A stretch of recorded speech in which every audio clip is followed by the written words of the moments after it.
Well, the last week has been very dramatic, but what we've learned is that it all began a little bit before that, 8 days ago.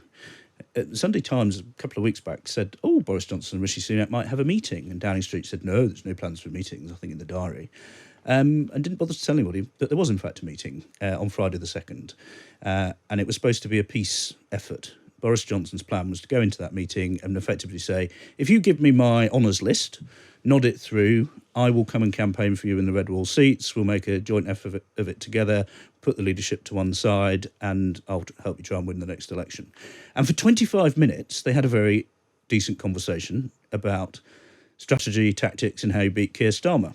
And then Boris Johnson raised the matter of his honours list, and Rishi Sunak had made it clear in advance he didn't want to talk about Boris Johnson's honours list, and he repeated that, and Boris Johnson insisted that they talk about it.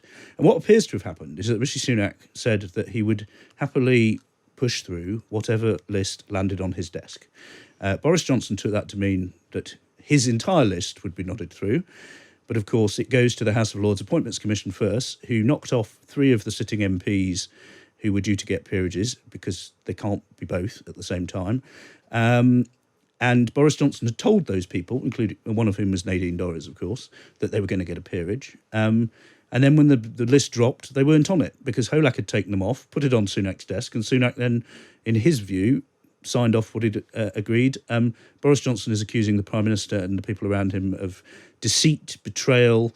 Downing Street are accusing Boris Johnson of lying and saying his account of this meeting is inaccurate. And there was one other person in it, a note taker from Downing Street, and they provided us with a quote that the Prime Minister said to the former Prime Minister to the effect of, I'm not making you any promises and you mustn't leave this meeting thinking that I'm promising you anything. Wow. So that is the root of what is now a massive civil war in the Conservative Party. So just to recap, because there's a lot in that, a peace summit has basically turned into war over these honours lists. Exactly. It's a bit like Dr. Strangelove. You can't fight in here. This is the war room, as they said. So yes, this was in the Prime Minister's House of Commons office. It was supposed to be an attempt to sort of bury the hatchet, and now this weekend they are, via people like me, burying the hatchet in each other's backs.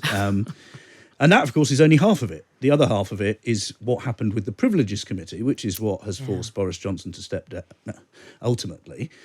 Boris Johnson was on a plane to Egypt at noon on Thursday when he got a letter emailed to him from Harriet Harman, who is the chair of that committee, effectively saying, you have been found guilty of contempt in the House of Commons, and your punishment will be far in excess of the 10 days that is the threshold for triggering a recall ballot in his seat.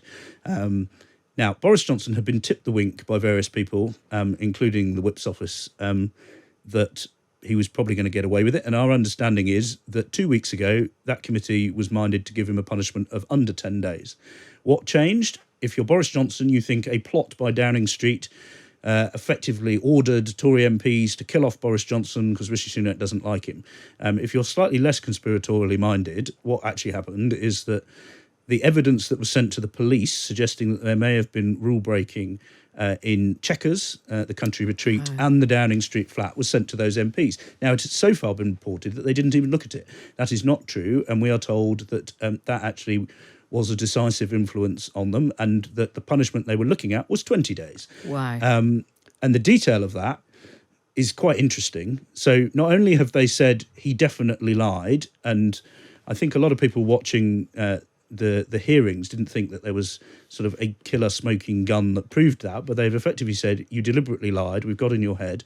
But more than that, they're saying he committed more contempt while he was giving evidence to the committee itself. And during his evidence, Johnson said that there was no rule breaking anywhere at all. Now, what those files that were sent to the police and to the MPs show is that there is at least a question about whether rules were broken at Chequers. And the MPs have clearly concluded that they were, and have now held Boris Johnson in contempt for the hearing at which he was defending himself against contempt. Now, if you're Boris Johnson, you see this all as a big plot to get rid of him.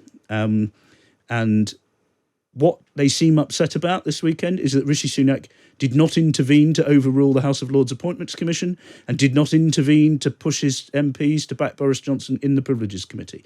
What Downing Street I think understandably say, is that both of those things would have been inappropriate. And had he done so, the story this weekend would be, why is the Prime Minister overruling both of those bodies to help Boris Johnson?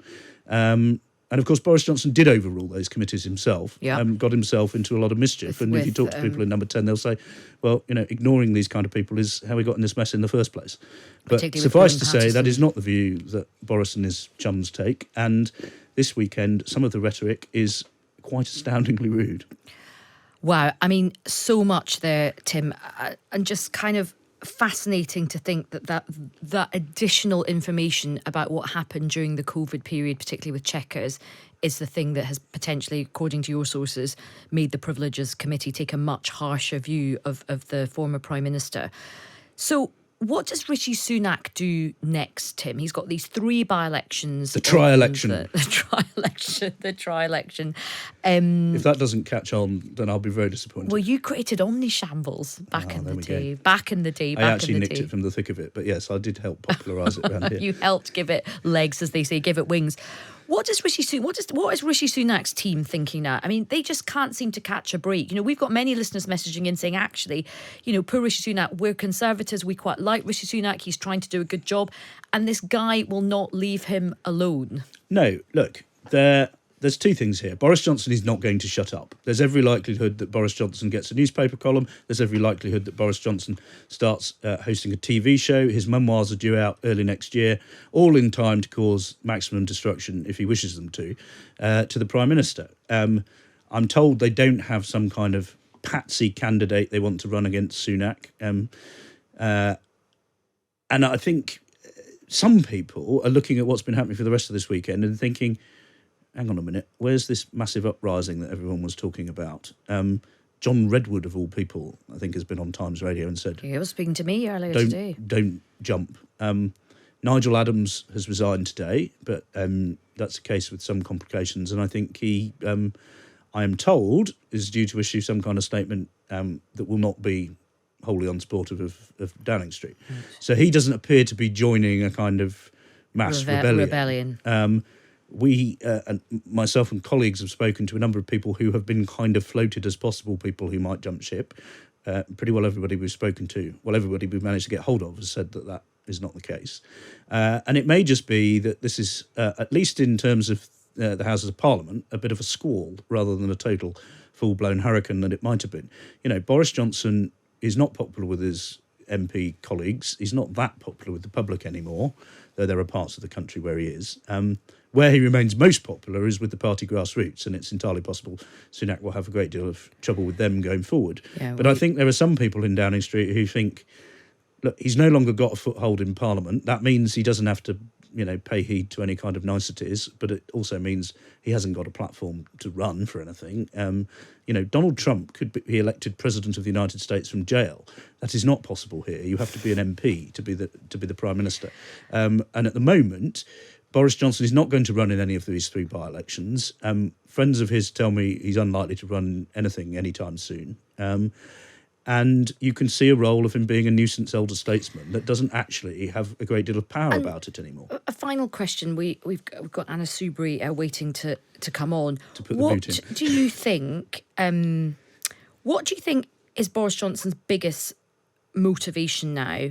Is it just to sort of get out of politics and clear his head? He's obviously had quite a difficult time. He's quite angry with everything.